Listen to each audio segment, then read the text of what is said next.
Então, assim, pessoal, hoje acho que nós vamos ser um grupo menor por conta do horário, enfim, mas não importa, né? Nós vamos entregar todo o conteúdo para vocês e trabalhar essa parte de atualização.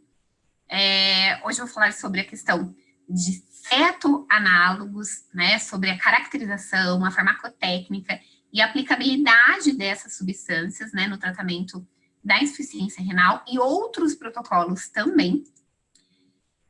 E nós colocamos uma parte extra de formulações com tris-VET, né, que é o trisamino. Eu sei que vocês já tiveram uma aula sobre os cetoanálogos da visão veterinária. Aliás, como parte desse projeto de educação continuada da Coppervet, eles estão conciliando vários tipos de profissionais, né, médicos veterinários, farmacêuticos, enfim, pela questão de público, né, você consegue alcançar onde incluir no protocolo, e hoje, no meu caso, essa questão de caracterização da molécula e como manipular, os cuidados que vocês precisam, e também não deixa de ter um pouco de um entendimento bioquímico, né, até porque nós farmacêuticos temos essa questão dessa bagagem bioquímica e é preciso entender a funcionalidade da substância para que a gente consiga fazer aplicabilidade em formulações e trabalhar juntamente com os nossos prescritores. Então, eu gostaria de fazer uma pergunta para vocês antes da gente começar. Quem aqui já conhece ou já trabalha com cetoanálogos na farmácia, já manipula? Por favor, me sinalize ali no chat se já trabalha ou se não trabalha, fala ainda não trabalho. A Sara da Roval. Oi, Sara, tudo bem? Seja muito bem-vinda. A Raquel diz que ainda não trabalha. Alguém trabalha aqui com essa molécula? A Flávia também ainda não. Tem alguém que já manipula? Tem uma pessoa ali que está com número, então não consigo saber quem era ali, o 5599. A bioexata ainda não. Alguém? Já manipula? Não? Então tá, pessoal. Primeira coisa que a gente precisa... Ops, parece que alguém falou que sim. Deixa eu voltar lá. A Sara já manipula. E a Virgínia também já manipula. Ah, a Mônica ali também presente. Um beijo, Mônica. Então, assim, primeira coisa que a gente tem que entender, né, a questão de nutrientes. Quando se fala de nutrientes, né, não é simplesmente você suplementar uma substância, mas nós temos que entender qual é a molécula da substância que vai fazer o efeito indicado, porque muitas vezes você vai ter disponibilidades diferentes, né, de apresentações diferentes que nem sempre, né, uma substância vai dar um resultado terapêutico. É o caso, por exemplo, da curcumina. Quando a curcumina ela não está protegida numa fitossoma, que é o que acontece com o curcuvet, eu não tenho uma biodisponibilidade adequada. E quando a gente pensa no universo de suplementação, quanto mais a gente estuda, mais a gente se surpreende, né, sobre os requisitos nutricionais. Então, às vezes eu vou suplementar com um aminoácido, mas eu preciso junto uma vitamina ou uma molécula específica, ou até mesmo um aminoácido, um mineral. Então, todo esse cuidado deve ser tomado para que a gente tenha um máximo de resultado terapêutico. Os cetoanálogos, quando eu tinha farmácia de manipulação, era um produto que sempre me pediam, porque existe uma apresentação comercial, que se chama Ketosteril, e estava em falta. Eu não sei como é o fornecimento desse produto hoje no mercado, mas assim, ele estava em falta no período, ou então, quando encontrava, o animal era muito grande, tinha que dar uma dose muito alta, a questão de fracionar a dose, e eu sempre quis trabalhar com cetoanálogos.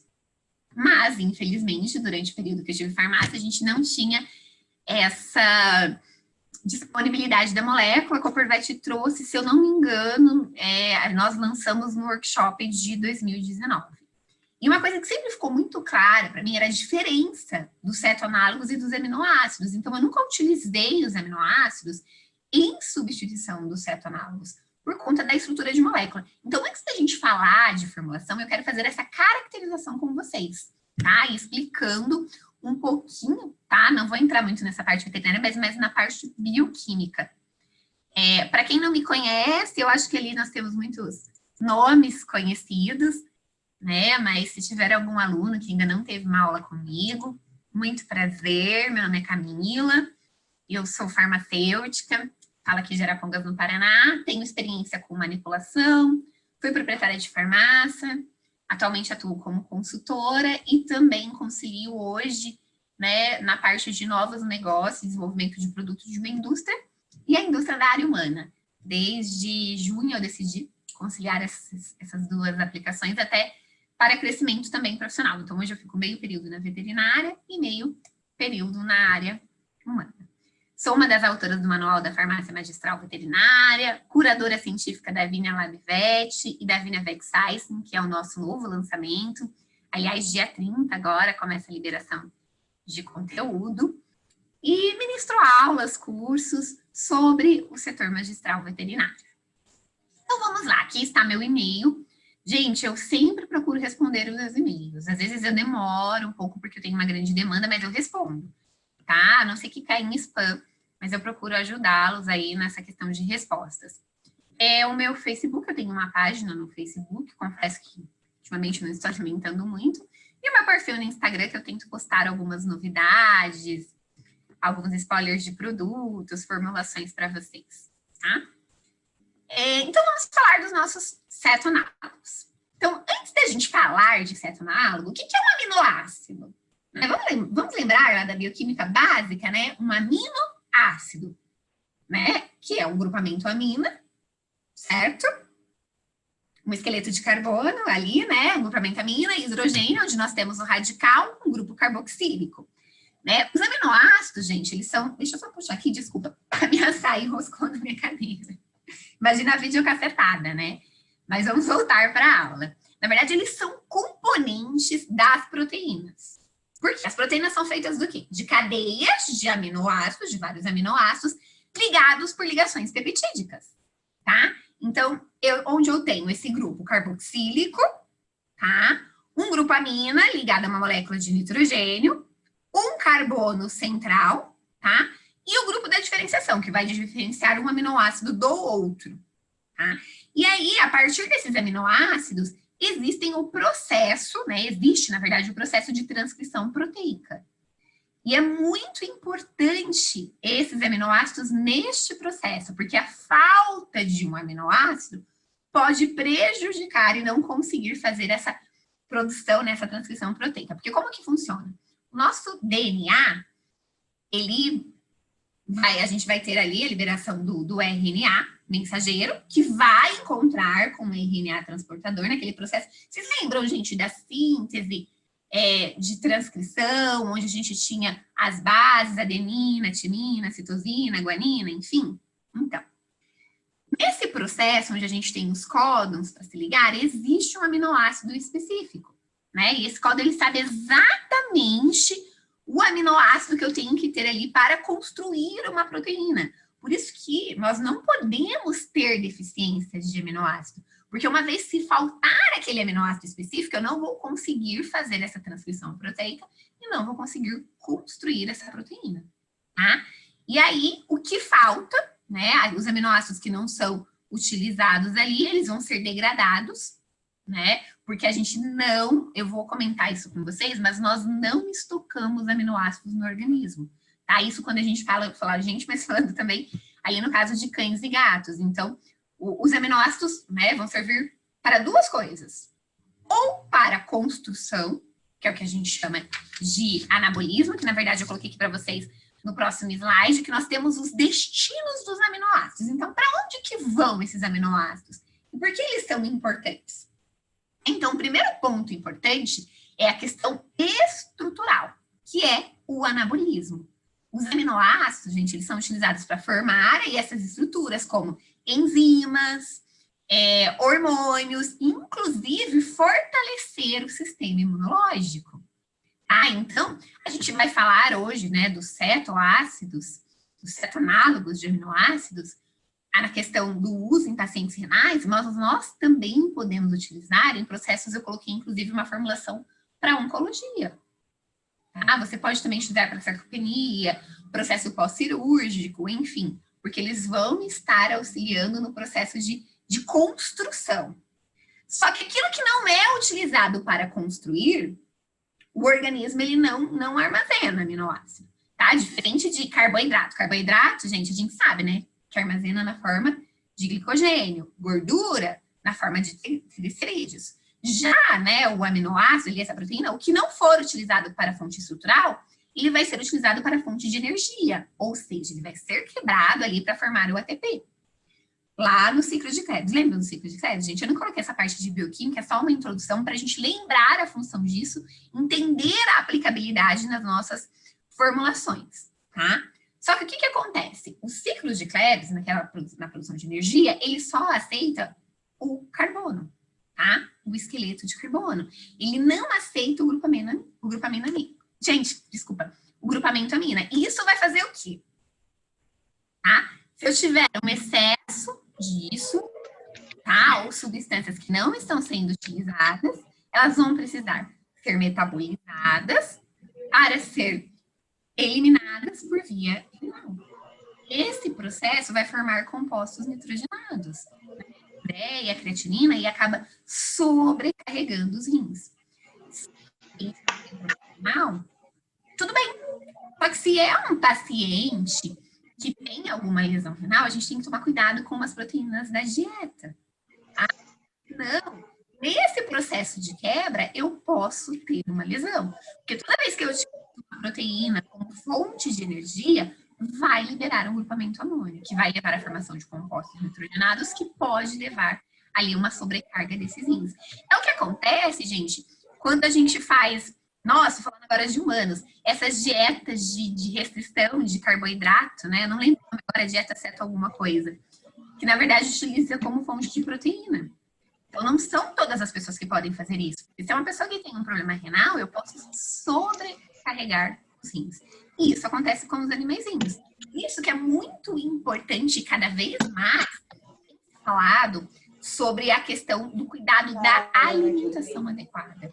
Seja ela por alimentos industriais, mas de uma maneira equilibrada, ou o que está crescendo muito é a alimentação natural.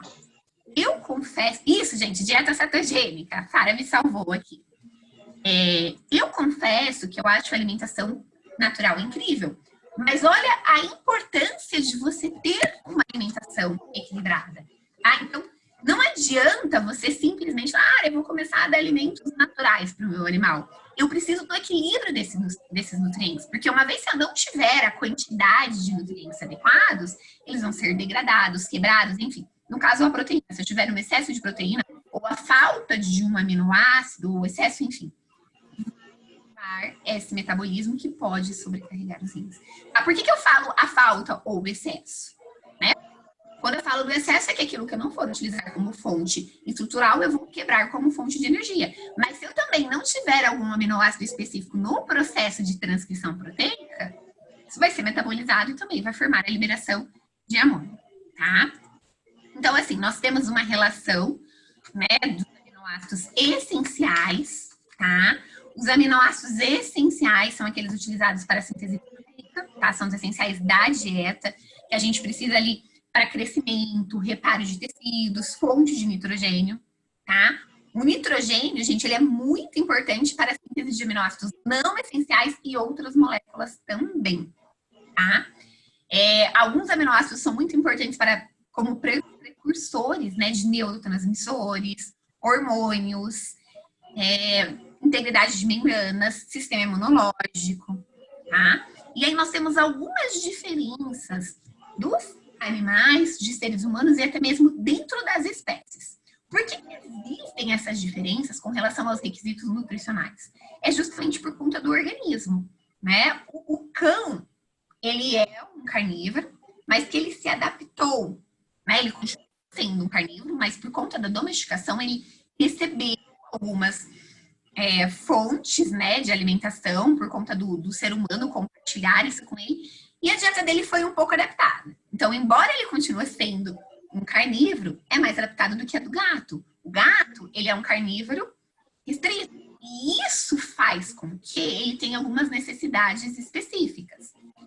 Então, a gente tem, por exemplo, a taurina. A taurina, em gato, ela é essencial. Por que a taurina é um aminoácido essencial em gatos?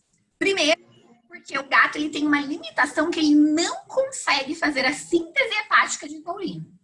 Tá? Então, as enzimas responsáveis pela conversão ali da metionina em cisteína e taurina, elas são enzimas que têm uma atividade muito baixa. E como eu não consigo fazer essa síntese, eu preciso o quê? Ingerir, né, de taurina. Um outro ponto que leva esse aminoácido essencial nos felinos é a perda da taurina pela circulação enterohepática dos ácidos biliares, tá? Então, a quantidade, né, ele vai perder durante essa circulação. Os gatos, eles só conjugam os ácidos biliares com taurina. Então, além dele não ter uma síntese adequada, porque ele não consegue ali naquela síntese de metionina formar a taurina, quando ele vai conjugar os ácidos biliares, ele precisa de taurina. Então, eu tenho menor síntese endógena e consumo, pouca oferta e gasto. E aí, por isso, que acaba sendo um aminoácido essencial. A arginina, que ali é indispensável. Em cães, gente, a taurina, ela não é um aminoácido essencial, por isso que vocês estão vendo aqui, que em cães ela fica, né, até coloquei entre parênteses. Só que pacientes que têm problemas biliares, como a lama biliar, a taurina é muito utilizada. Aliás, gente, tem uma formulação... Ai, deixa eu voltar aqui para vocês.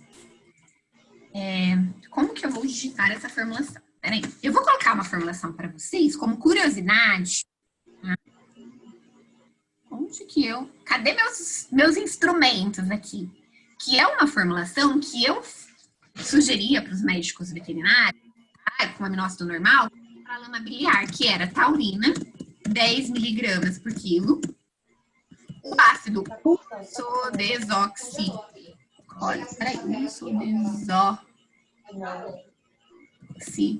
Gente, tá? Desoxicólico. Ácido ursodesoxicólico, 10 miligramas por quilo também, né? Alcachofra, 5 miligramas por quilo. E eu associava junto a isso, tá, gente? A berinjela, 5. Essa daqui é uma formulação para lama biliar em cães. Tá? Por que a gente precisa dessa taurina, tá, pessoal? Nesse animal que tem problemas biliares, justamente por conta dessa conjugação para a excreção desses ácidos biliares, tá? E aí a gente tem uma outra característica, a gente tem um aminoácido que ele é exclusivo dos gatos. Tá? Alguém já ouviu falar da felinina? Já aqui no chat, se alguém já ouviu falar. Sim ou não? Quiserem dar um ok, tá? Então, a gente também tem um aminoácido que ele é exclusivo de gato. Ele é um composto que ele tem um papel naquela marcação territorial, tá? E ele está presente em grande quantidade nos machos que não foram castrados. Então, é um aminoácido exclusivo dos felinos que tem essa função, tá? Aí nós temos... por que eu coloquei aqui essa questão da arginina, tá? De ser um aminoácido indispensável, porque a gente precisa da arginina para a síntese proteica normal, para que ela seja envolvida principalmente naqueles processos de transcrição, tá?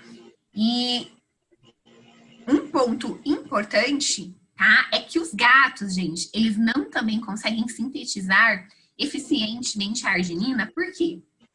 Porque alguns outros animais conseguem sintetizar a partir de nicotina, citrulina, mas eles têm essa deficiência. Como eu sempre falo, gato, ele tem muitas particularidades. Então, quando a gente for fazer qualquer formulação, suplementação, tudo, nós temos que ter cuidado sobre as necessidades dos felinos, tá? Um aminoácido que é muito importante, que ele não é um aminoácido essencial, tá? Mas ele é muito importante para o sistema imunológico, assim como para a gente, é a glutamina nos animais, tá? Então, até coloquei aqui para vocês que nós temos um alto requerimento, por isso que muitas vezes é suplementado. Eu até estou terminando um curso de suplementação que fala de formulações para suplementação, né? Sobre essa oferta, tá? De glutamina, certo? Então, é só para vocês consultarem, né, essa questão dos aminoácidos. Deixa eu apagar isso aqui, porque senão vai ficar em todos os slides, gente. Ó, a formulaçãozinha da lama biliar, tá? E aí eu coloquei uma tabelinha. Essa tabela o professor Luiz também já tinha colocado na aula dele. Ela está num artigo. Eu coloquei referências no último slide, que é um artigo que fala sobre a questão de aminoácidos em gatos e a questão de cães também, que foi extraído de outros 2 artigos. E eu coloquei a questão apenas para vocês entenderem a função. Né? Então, nós temos a arginina, que tem a classificação glucogênica, que é muito importante ali para o ciclo da ureia, formação de óxido nítrico, síntese do RNA e manutenção de estabilidade de membranas. Tá? A histidina, que participa da formação de histamina. A isoleucina, gente, a isoleucina, ela é cetogênica. Glucogênica, ela participa da síntese de hemoglobina, porque ela participa da formação do M, tá? Que é muito importante ali da formação de hemácias. Atua na coagulação, regulação da glicemia, reparo muscular, né?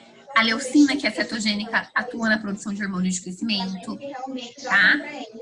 Eu coloquei aqui hormônio de crescimento, no crescimento e reparo muscular. Aliás, quando a gente tem aqueles animais muito idosos, suplemento para um animal idoso na farmácia, às vezes o médico veterinário pede sugestão para a gente vai direto, capacidade cognitiva, vamos ver, em coisas para melhorar a circulação, em coisas para articulação, enfim. Mas nós temos que também pensar em aminoácidos, tá?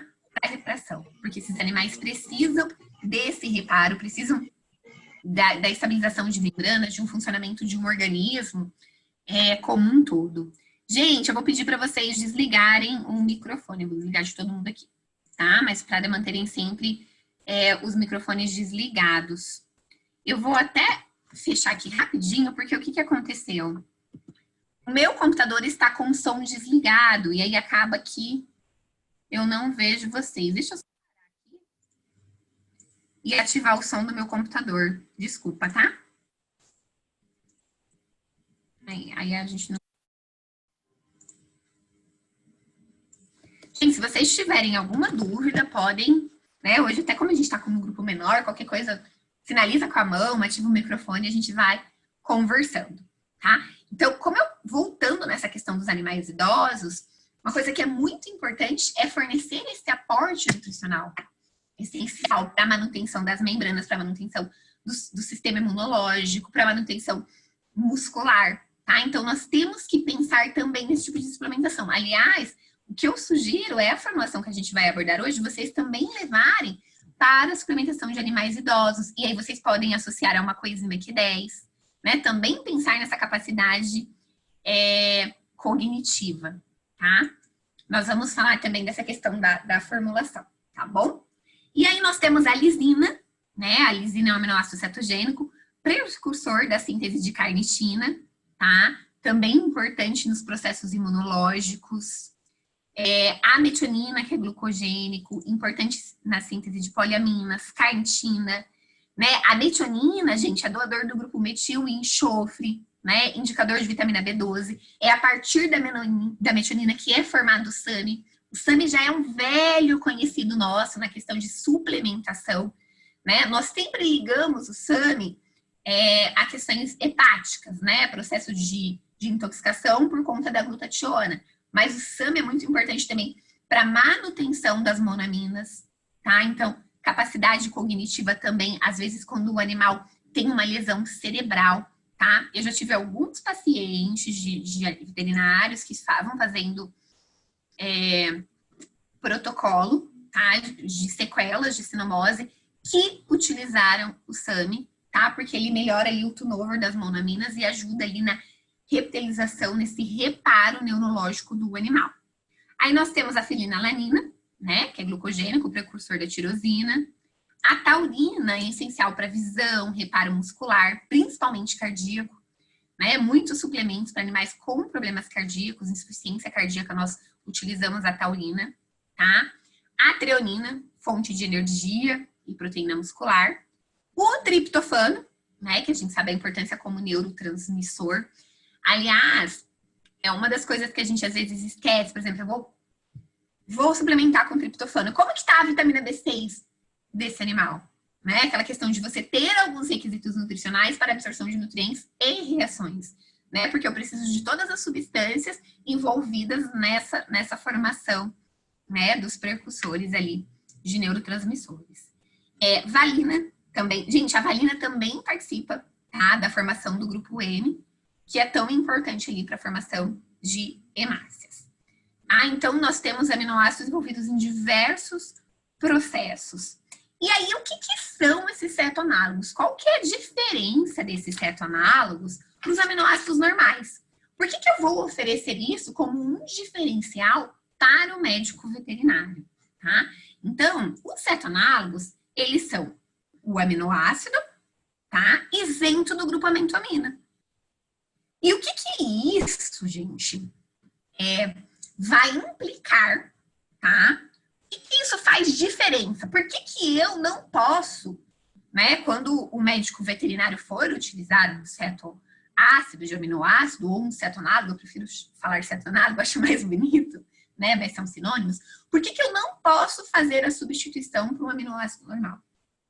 Porque ele, por conta dessa estrutura, né, nós vamos ter um processo de metabolismo diferente. Então, o que acontece? Como ele não tem esse grupamento amina, tá? Eu tenho ali só esse esqueleto de carbono que falta esse grupamento amina, tá? Então, quando você oferece um aminoácido nessa forma para o animal, ou para o cachorro, ou para o gato, ele vai precisar o quê? Puxar o grupamento amina, tá? Então, ele retira o grupamento amina que está em excesso e vai formar o aminoácido dentro do corpo. Então, se eu der um aminoácido normal para o animal, eu não vou consumir esse excesso de grupamento amina. Então, quando a gente pensa em cetoanálogos, é justamente para isso. Para eu dar um aminoácido, né, uma estrutura ali, eu falo aminoácido, mas não está formado, né, que falta, que tem essa deficiência, e ele vai puxar aquilo e vai formar ali esse aminoácido. Ou seja, a gente vai oferecer ali um esqueleto de carbono e retira o excesso de nitrogênio. Por que é importante retirar, gente, esse excesso de nitrogênio, tá? Porque o excesso de nitrogênio, ele vai levar à formação ali de compostos nitrogenados que pode causar sobrecargas nos rins, tá? Então, se eu tenho um paciente com problema renal, eu preciso retirar esse excesso de nitrogênio. Então, vamos lá. Sobre a aplicabilidade desses cetoanálogos. Então, esses cetoanálogos, eles não possuem um nitrogênio, tá? Não gerando coprodutos nitrogenados que, teoricamente, seriam eliminados pelos rins. E uma vez que eu tenho... a gente está pensando isso, gente, em paciente que tem algum problema renal, tá? Então, a vantagem é não sobrecarregar esse rim. E aí, qual que é o objetivo? Justamente retirar esses catabólicos nitrogenados, né? Reutilizar esse, porque eles vão incorporar nessa molécula para formar os aminoácidos. Ou seja, vão transformar eles em aminoácidos essenciais, e a gente sabe que aminoácido é super importante. Naquela tabelinha resumida que eu coloquei para vocês, nós temos diversas funções. Então, o animal, ele precisa de aminoácidos para a função estrutural.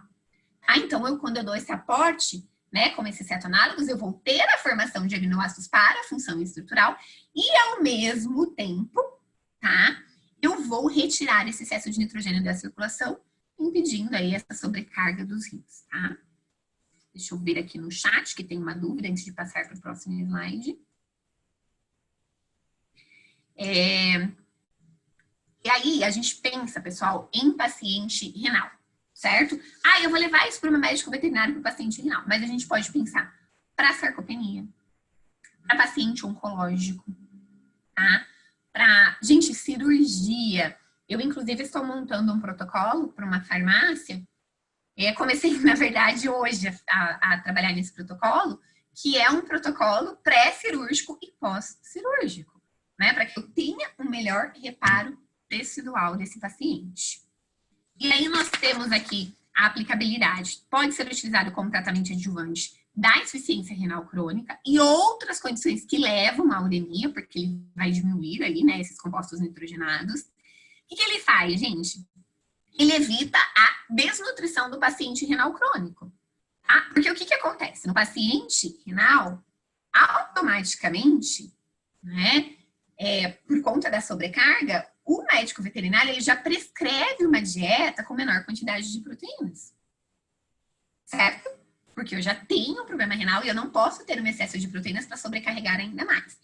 E aí, o que acontece? Esse animal, ele tem o excesso de nitrogênio e ele vai, ao mesmo tempo, ele vai precisar de aminoácidos para ter aquela função estrutural. Porque lembra, ou eu utilizo para estrutura ou eu quebro como fonte de energia. Então, ele vai servir os cetoanálogos de um suplemento nutricional para que eu tenha essa função anabólica de estrutura e, ao mesmo tempo, diminuir essa sobrecarga. Tá? E aí eu posso, né, ter a dieta com baixo teor de proteína e vou ter a redução da ureia sérica. Na verdade, eu tenho que ter, né, essa dieta por conta da sobrecarga. Então, o que ele vai levar no organismo? Diminuir essas toxinas urânicas, justamente porque, como não tem o grupamento amina, ele vai atrair aquilo e vai diminuir o nitrogênio. Reduz proteinúria, né? Pode retardar a progressão da doença renal crônica. Então, vocês vão me perguntar assim, ai, Camila, mas o paciente renal crônico tá com uma lesão renal, por quanto tempo que ele vai utilizar uma formulação de cetoanálogos? Sempre. Na verdade, assim, ele tem um problema renal, ele não pode sobrecarregar. Então, a gente vai fazer essa suplementação desse paciente, né? A gente não, desculpa, o médico veterinário. Por quê? Porque eu preciso diminuir essa sobrecarga. E, ao mesmo tempo, eu preciso de aminoácidos para a função estrutural. Então, ele vai retardar a progressão da doença, né? Pode retardar e melhora a qualidade de vida, né? Evita o desgaste desse paciente. E é por isso que a gente utiliza na oncologia também. Porque eu estou fornecendo uma proteína adequada para a reparação aí desse organismo. E aí tem um estudo, pessoal. O que eles fizeram nesse estudo? Eles pegaram um cachorro, tá? Suplementaram com cetoanálogos. Esse cachorro tinha leishmaniose, tá? E aí teve leishmaniose, por isso que tinha problema renal. E aqui está demonstrando a redução dos níveis de ureia e creatinina, tá? Então, quando você vê aqui, a gente tinha ureia no tempo 0, 122 miligramas, no tempo 3, 203. Com o uso dos cetoanálogos, aqui eles utilizaram a formulação comercial do Retoceril. Caiu para 70. Olha a creatinina. De 6,4 foi para 1,7 miligramas por decilitro. O que isso mostra? Mostra que ele foi ali, a gente deu o esqueleto de carbono, ele foi capturando, né, os grupamentos aminas, diminuindo a quantidade de nitrogênio, com isso diminuindo a formação de compostos nitrogenados, diminuindo a sobrecarga dos rins. E ao mesmo tempo, né, foi suplementado esse animal com aminoácidos para essa função estrutural. Tranquilo até aí? Entenderam o conceito de cetoanálogos? Então, olha só, eu até coloquei aqui uma atenção para vocês, tá?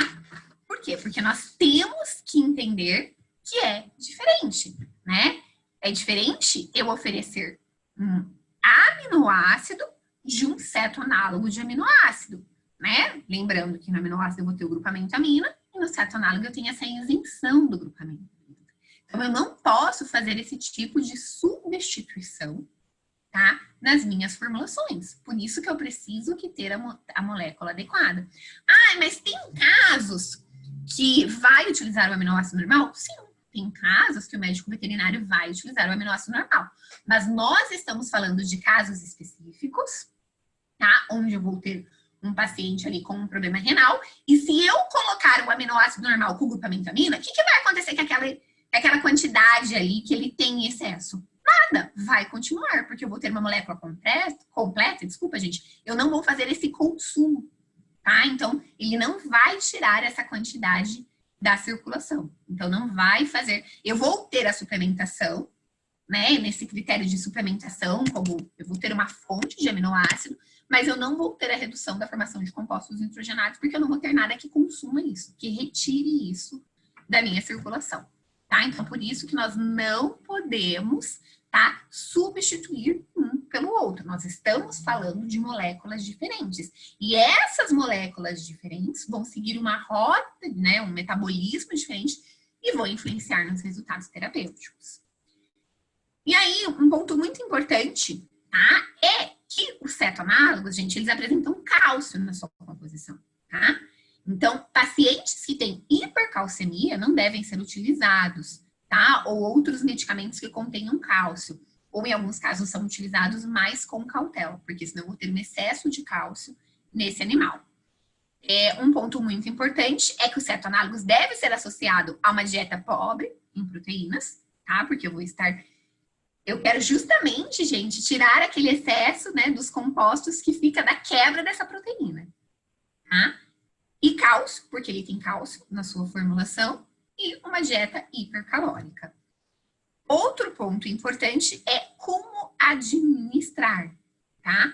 Por que eu preciso administrar junto com as refeições os cetoanálogos para uma rápida absorção e metabolismo dos aminoácidos correspondentes? Então, eu vou ter uma diferença muito importante. A gente não tem um estudo randomizado que nos dê esse percentual, mas observa-se uma diferença nessa questão do metabolismo e, consequentemente, na absorção dessas substâncias.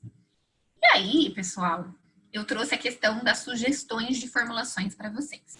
Tá?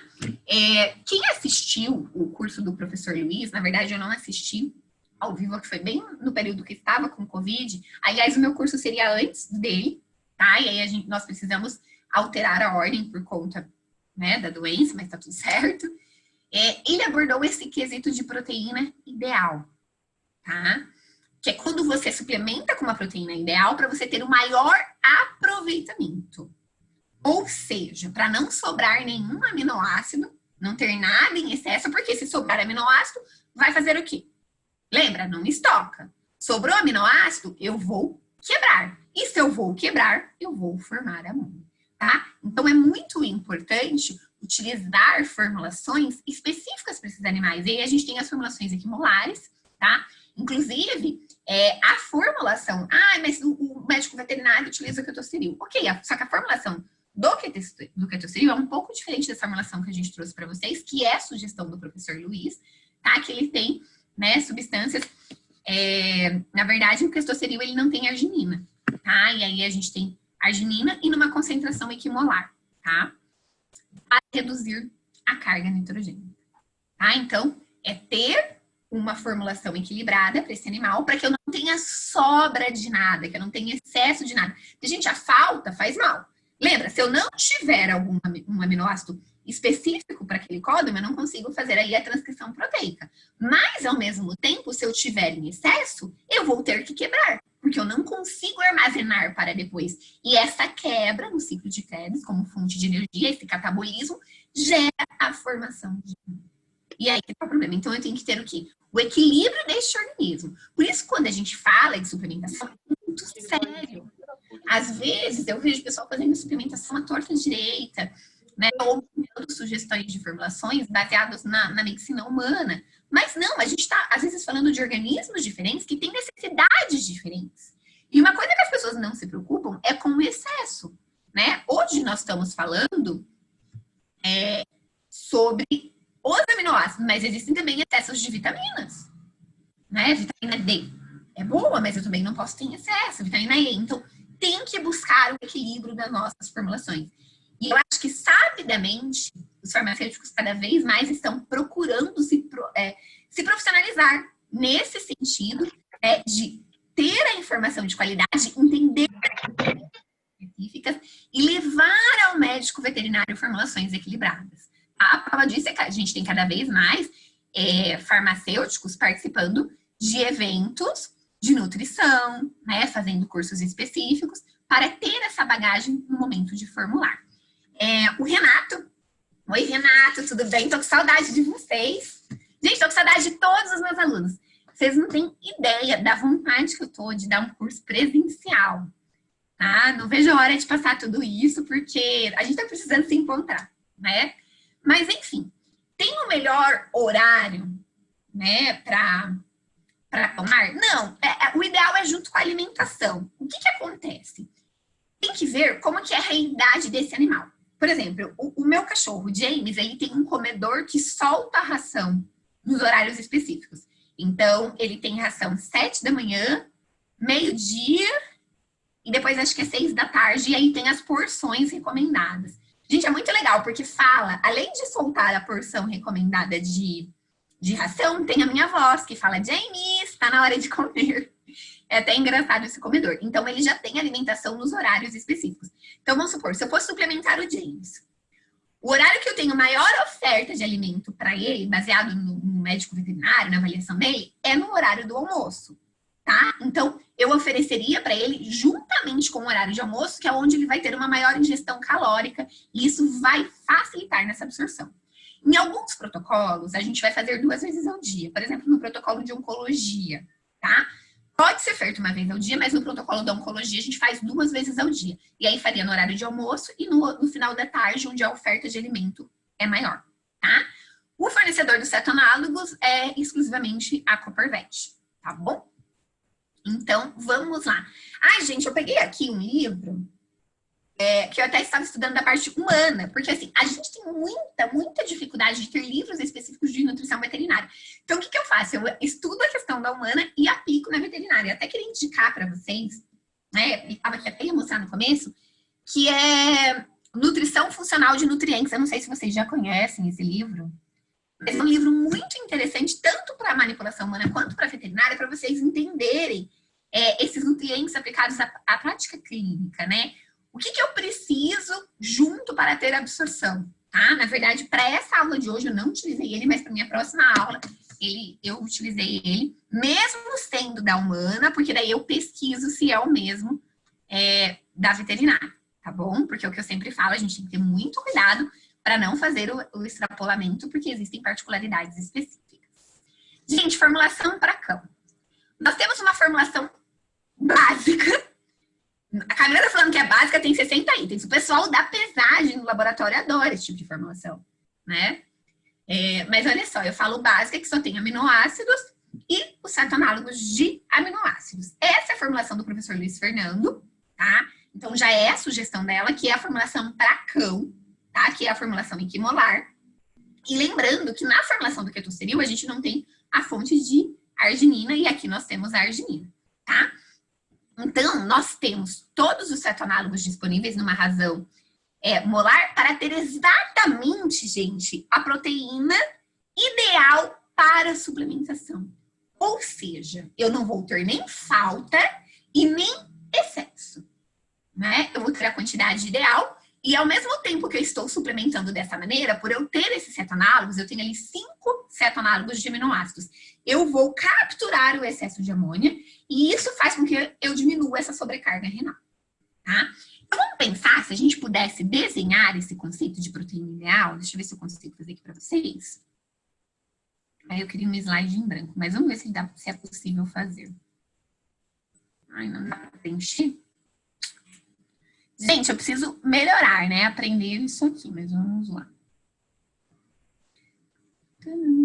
Achei, é aqui, ó, gente. Então, eu vou pôr aqui um fundo vermelho para vocês, ó. Tá? Vamos desenhar para entender. Então, quando eu vou fazer a suplementação, tá? Eu vou desenhar aqui de amarelo, para ficar vermelho com amarelo. Não, acho que branco fica melhor, né? Então, vamos supor, o que acontece? Vamos supor que esse animal, ele precisa de uma proteína exatamente assim, ó, tá? Que tem essa quantidade de aminoácido. Se a gente faz uma suplementação que ela não está equilibrada, faz uma suplementação assim. O que vai acontecer? Vai sobrar, tá, gente? Vai sobrar aminoácidos, e esses aminoácidos que vão sobrar, eles vão precisar que eles não são armazenados, não dá para guardar para depois. É como a gente faz com gordura. Gente, podia na vida real acontecer isso com a gordura, né? Vocês concordam? Imagina se a gente não guardasse gordura, ia ser uma maravilha, né? A gente ama isso, principalmente a mulherada que sofre com isso. Só que gordura a gente armazena, né? Gordura, carboidrato a gente armazena, proteína não. Então, o que acontece? Esse excesso, pessoal, ele precisa ser o quê? Quebrado. Tá?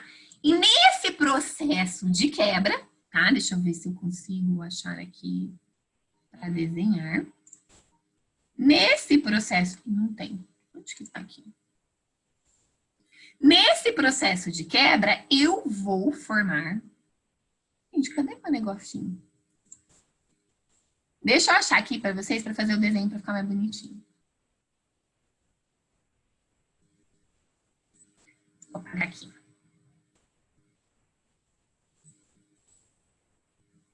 Gente, tá difícil, a professora é lenta aqui, né? Mas olha só, não deu, não rolou. Meu desenho não deu certo. Eu vou desenhar aqui. Ó, como a professora é analógica, vamos aqui que é mais fácil. Então, olha só. Vamos pensar, gente, ó, vai dar certo. Que isso aqui é a proteína que o animal precisa, tá? Proteína ideal. E quando a gente foi fazer a suplementação, a gente deu esse tipo de proteína. O que acontece? Vai sobrar aminoácido. E o que sobra, como não armazena, eu preciso quebrar isso aqui. E nesse processo de quebra, o que vai gerar? Vai gerar amônio, tá?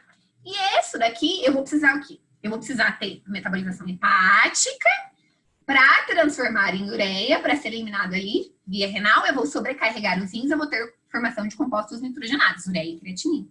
Então, o que acontece? Eu preciso ter uma formulação exatamente da proteína ideal, para que eu não tenha o excesso. Só que além da gente fornecer essa proteína ideal, o que a gente está fazendo de diferente? A gente está fornecendo, nesse processo de suplementação, um cetoanálogo. O que esse cetoanálogo vai fazer? Ele vai capturar, olha só, ele vai capturar esse excesso de amônio. Porque eu estou dando uma formulação equilibrada, mas que ao mesmo tempo eu tenho moléculas que são deficientes nesse grupamento amina. E aí captura esse excesso de amônia. Então, além de eu ter a suplementação adequada, que não vai sobrar nada, eu reduzo essa quantidade de amônia e, consequentemente, diminuo a sobrecarga dos rins. Por isso que é tão interessante pensar isso no paciente renal, mas quando a gente vai pensar, gente, também no nosso paciente idoso, pensar numa suplementação com a proteína adequada, que é essa formulação equimolar, tá? Mas também pensando em diminuir já essa sobrecarga, né? Porque é um paciente que já tem essa tendência a ter um processo de lesão, até pelo acúmulo, né? Dificilmente o paciente muito idoso não vai ter um problema renal. Não quer dizer que é uma via de regra, mas em alguns protocolos eu vejo que cada vez mais os médicos veterinários estão fazendo essa suplementação inteligente justamente para não sobrecarregar os rins. É o que acontece num processo pós-cirúrgico, né? Eu faço essa suplementação com a proteína ideal, ou seja, que não vai faltar nada, que não vai sobrecarregar, e ao mesmo tempo, se eu introduzo esses cetoanálogos, eu diminuo essa sobrecarga, tá? E a questão da sarcopenia também. Gente, ficou aqui, deixa eu apagar só um pouquinho para vocês. Eu preciso ser mais digital. Eu juro que eu ainda vou ser. Quem me conhece sabe que eu já evoluí bastante, gente. Deixa eu limpar aqui. A gente vai aprendendo, tá? Então, aqui nós temos a formulação. Essa formulação é em cápsulas, tá? Uma dose ao dia, use em cães. Aí, gente, eu coloquei para vocês uma sugestão de biscoitos. E eu testei, tá bom? Essa formulação eu fiz, tá? Porque não adianta falar pra vocês, ai, dá para fazer em biscoito. Aí vocês vão fazer um negócio que ficou horrível. Não, eu fiz essa formulação e ficou, como que eu posso dizer para vocês? Ficou aceitável, tá? Porque normalmente eu faço, dou para alguns animais experimentarem e ok, tá? Dá para fazer os cetoanálogos em biscoitos. Não tem problema, passa. Eu não consegui o mesmo resultado em pasta. Porque o que acontece? Na pasta, a gente tem uma maior quantidade de água para umectação, porque é uma formulação úmida, tá? E aí, o que aconteceu? Quando eu fiz alguns aminoácidos em pastas, eu tive o processo de oxidação, tá? Da pasta. Eu não consigo dizer para vocês, foi tal aminoácido que oxidou. Não, porque eu não fiz os testes isolados, eu fiz o teste da formulação em associação. Mas a formulação não ficou estável, tá? Então, por isso que vocês vão ver que eu não tenho uma sugestão de pasta de aminoácidos para gatos completa. Eu tenho uma alteração ali. Aí a gente já vai falar sobre isso. Mas o biscoito dá para fazer, teve aceitação. Um outro paciente que é muito interessante vocês utilizarem esse tipo de formulação, a gente está pensando em paciente renal, pós-operatório, na sarcopenia e também paciente com doença inflamatória intestinal. Gente, por que é tão importante o intestino? Por que o intestino, né, está tão em evidência, tá? Neste momento, né? Mais do que nunca. Vocês já pararam para pensar o tanto que a gente está falando de intestino? E eu falo para vocês com propriedade, porque tudo que eu passei essa semana, que novamente, gente, eu tô aqui, ó, com a mão, não sei se vocês conseguem ver, tá tudo roxo. Não tem mais onde ter furo, de tanto medicamento que eu tive que tomar. Foi justamente porque eu tive um problema intestinal relacionado ao Covid, e isso me levou a várias complicações. Por quê? É o nosso segundo cérebro, né? É ali que é produzido todo o sistema imunológico. Então, o paciente com alguma alteração intestinal, ele precisa de um tratamento específico de recuperação. E esse tipo de tratamento, a suplementação com a proteína ideal, também é interessante. Por quê? Porque o animal que tem doença inflamatória intestinal, ele tem alteração na proporção de aminoácidos. E aí eu preciso estabilizar isso para todos os processos ali de anabolismo, de síntese, tá? O material já está com a Copervet, eles vão enviar para vocês. Quem quiser também pode pedir no meu e-mail que eu envio, tá bom? E aí, além dessas formulações, eu fiz uma outra sugestão de formulação, que é uma formulação para oncologia. Gente, vocês não têm ideia de que tem de paciente com problema oncológico. Eu não sei como que está isso na realidade de vocês, mas eu recebo muitas dúvidas de farmácia e eu estou recebendo com frequência sugestões de formulações. Uma porque aumentou a expectativa de vida dos cães e outra por contato com N fatores, né? E aí vocês vão ver que a gente tem nessa formulação um cetoanálogo da leucina, tá? O cetoanálogo da isoleucina e o cetoanálogo da valina. Porém, o que não tem aqui, se vocês conseguirem... Vamos voltar na anterior. A gente não tem o cetoanálogo da metionina. Por que a gente não tem cetoanálogo da metionina em paciente com oncologia? Tá? Porque a gente, tumor, quando a gente pensa em células cancerígenas, tá? Gosta do metabolismo, precisa do metabolismo de carbono para proliferar. Tá? Ele pega o grupamento metil, naquele processo de síntese, e silencia o gene da apoptose. Ou seja, a célula não morre mais, ele continua se multiplicando. Então, por isso que ele gosta tanto da metionina. Tá? Pacientes oncológicos, a gente não deve utilizar a metionina. E aí nós vamos utilizar aí os BCAAs, tá? Por que a gente vai utilizar esses BCAAs? Para a recuperação deste animal. E associado a isso, tá? Nós temos o DHVET Plus, que a gente já falou do DHVET Plus no outro curso de suplementação, tá? Porque níveis elevados de DHA, ele está associado, né, a taxas mais baixas de câncer, tá? E também reduz o crescimento tumoral e a metástase. A gente sabe que o DHA é muito importante para a manutenção das membranas celulares, tá? Diversos mecanismos tentam explicar essa correlação, tá, do DHA sobre a carcinogênese.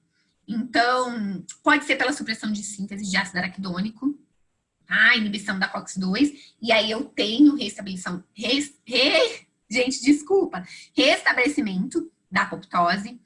Pode ser que ele reduz metástase, porque reduz o processo de mitose tumoral também. Então, existem algumas hipóteses, tá? Mas o que a gente sabe é que pacientes oncológicos suplementados com DHA têm uma melhor sobrevida, tá? E uma melhor qualidade de vida. Gente, sabe um ponto muito importante? Paciente oncológico tem muita diminuição do apetite. E os BCAAs, né, a valina, a leucina e a isoleucina, vão ajudar nesse processo de melhora do apetite. E olha quem que está presente aqui na nossa formulação. O Curcuvet. A gente já falou do Curcuvet. O professor Luiz fez um curso para vocês, né, do Curcuvet. A gente sabe que o Curcuvet tem uma função antioxidante sensacional e é um produto onde eu tenho a curcumina biodisponível, porque ela está numa fitossoma, tá? Aliás, gente, quando vocês forem manipular esse biscoito, quando vocês introduzirem o Curcuvet, não pode ser micronizado, porque ele está numa fitossoma, então eu não posso romper essa estrutura. Ah, mas tem estudos, tem um estudo em camundongo que estava fazendo quimioterapia e eles utilizaram o Curcuvet, é um estudo específico, tá? E aí eles observaram que teve um aumento da receptividade das células tumorais, tá? Para quimioterapia. E eram pacientes que estavam, gente, deixa eu lembrar o nome do quimioterápico. Oxaliplatina, eu acho que foi. Tenho quase certeza que foi esse quimioterápico. Depois eu posso passar essa informação para vocês, que eu acabei esquecendo de colocar aqui no slide. Mas o que mostrou? que foi mais receptivo, tá? Para o tratamento, e ao mesmo tempo foi um suporte nutricional. Porque o que a gente quer nos pacientes oncológicos? Melhora da qualidade de vida, né? E aí também, quando eu suplemento BCAAs, eu vou ter o quê? Eu vou ter a questão imunológica, por conta justamente também da glutamina. Então, é muito importante essa suplementação em pacientes oncológicos. Nós vamos entrar agora... Ops, deixa eu passar aqui para frente. Nós vamos entrar agora no mês de outubro, um mês que a gente fala muito, né? Sobre câncer, tumor, enfim. E aí, a minha sugestão é que você de vida, lembrando que vocês estão dando aminoácidos importantes que vão participar desse anabolismo, reparo tecidual, formação do grupo M, ali de hemoglobina, enfim, e ao mesmo tempo melhora do apetite, tá? E por ser na forma de cetoanálogo, reduz os compostos de amônia, reduz a sobrecarga renal, e paciente que está fazendo quimioterapia vai ter problema renal, né? Dificilmente, a maioria dos quimioterápicos causa lesão renal, então a gente tem que ter esse cuidado com esse tipo de paciente. E aí, as formulações para gato. Gente, achei isso daqui ontem no Bitmoji. Nem tava, coloquei na aula, que é o gatinho fazendo selfie, porque gato é um bicho muito especial, né? Merece até uma selfie com eles. E aí, a gente tem a formulação equimolar, tá? De cetonálogos de aminoácidos e aminoácidos para gatos, que é a sugestão do professor Luiz Fernando, tá? Tem taurina. Gente, essa não é a quantidade de taurina que o gato precisa. Lembra que eu falei para vocês que o gato precisa de taurina porque ele não consegue fazer síntese endógena e porque ele só conjuga ácido biliar com taurina. Então, além de não produzir, o bichinho elimina, né? Então, essa não é a quantidade total diária que um gato vai precisar. A cada 1000 quilocal, o gato precisa em torno de 280 a 500 miligramas de taurina, tá? Para cada 1000 calorias que ele ingere. Então, ele precisa de uma quantidade muito maior. Essa é uma formulação equimolar para suplementação, tá? Isolado da suplementação de taurina, mas, na verdade, a alimentação utilizada para gato já vem ali com uma quantidade de taurina, tá? E aí, a gente tem uma pasta para oncologia. Por que que eu não coloquei esta formulação, tá, gente? Ai, Camila, por que você não colocou essa formulação em pasta? Porque não deu certo, eu coloquei, mas alguma coisa deu errado. E como nós não tínhamos tempo para fazer os testes, né, em cada aminoácido específico, para ver exatamente o aminoácido que levou a oxidação e hiperdensidade da formulação, o que eu sei é que com os cetoanálogos deu ok. A partir do momento que eu coloquei os aminoácidos, eu tive oxidação. E mesmo na formulação que eu aumentei, porque a pasta BET, ela vem com composto antioxidante junto. Mas eu aumentei a concentração de antioxidante, porque eu sempre faço isso quando eu vou fazer formulação. E mesmo assim não foi suficiente. Agora, o que causou a oxidação, eu realmente não sei. Mas não dá para fazer. Porque você vai dispensar, vai dar eu acho que foi 12 dias. Vai dar 12 dias, vai retornar sem estabilidade. Tá? Agora, essa pasta para oncologia associada ao Curcuvet, tá? Não tem problema nenhum, porque eu testei e teve a estabilidade. Gente, quando a gente testa 40 dias. Tá? Porque vocês vão dar ali com a validade para 30 dias. Então, é tranquilo, a gente testa um período mais prolongado. Ok? Porque a gente não consegue, gente, fazer teste de estabilidade muito prolongado para formulações de vocês, até por conta do dinamismo do magistral. Mas a gente tem que garantir pelo menos ali 45 dias para que vocês possam dar uma formulação, né, com data de validade de 30 dias. Ok? Aqui estão as referências, tá? Da aula. Eu ia colocar embaixo, mas tinha slide que é 4, 5, e aí ficou muito apertadinho, eu acabei colocando um slide no final. E aí, tem uma pergunta agora para vocês, antes da gente falar um pouquinho do Trisvet. Alguma dúvida sobre os cetoanálogos? Ficou claro essa diferença para vocês? E aí, pessoal? Tá tranquilo? Olha só! O Renato levantou uma dúvida. Por que que eu não coloquei o DHVET na pasta do gato? Vocês lembram que quando a gente falou, né, da questão que para gato a gente precisa ter muito cuidado com as fontes de ácidos graxos? Porque eles não conseguem fazer a conversão justamente por ter uma dieta estritamente carnívora e ter um organismo não adaptado do ponto de vista alimentar, ele tem a questão de algumas vitaminas, alguns aminoácidos e os ácidos graxos também. Então, eu não coloquei o DHA, porque o DHA, ele é feito da alga, certo? Ok? E aí, gente, a gente não sabe essa conversão nesse tipo de paciente.